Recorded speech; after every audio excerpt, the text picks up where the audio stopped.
దోసకాయ, టమాటా, ఉల్లిపాయ, పచ్చిమిరకాయ, తర్వాత వచ్చి బంగాళదుంప ఒకటి వేసాను. బంగాళదుంప కంపల్సరీ ఏం కాదండి.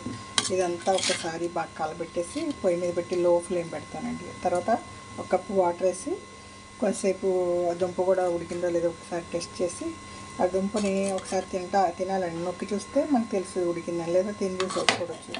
తర్వాత కొంచెం కరివేపాకు వేసుకొని లేకపోతే కొత్తిమీర అది వేసుకుని వదిలేసుకుంటే ఇంకా మట్టుకుంటు కదండి, కొంచెం లూజ్గా ఉండగానే ఆపేస్తే అది ఇంకా ఎగురుతుంది. మట్టుకుంటూ 10 నిమిషాలు ఉడుకుతుంది.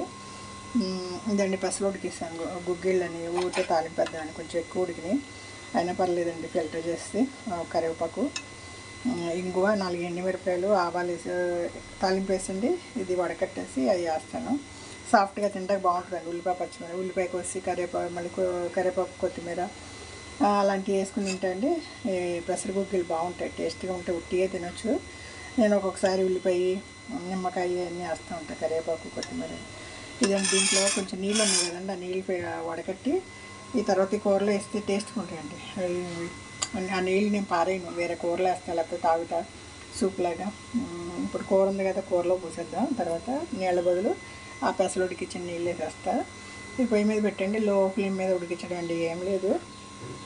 ఒక లో ఫ్లేమ్లో ఒక 5 మినిట్స్ ఉడికాక ఒక కప్పు నీళ్ళు, లేదంటే పెసలు ఉడికించిన నీళ్ళు పోసి ఒక 5 నిమిషాల తర్వాత కొత్తిమీర అది వేసేస్తానండి.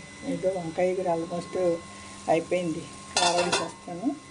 ఈలోపు ఇది మెల్లిగా ఉడికిస్తాండి. లో ఫ్లేమ్ పెడతా, కరెక్ట్ మూత పెట్టాలి, లేదంటే గరిటె తీసేసి కరెక్ట్గా మూత పెట్టేస్తా.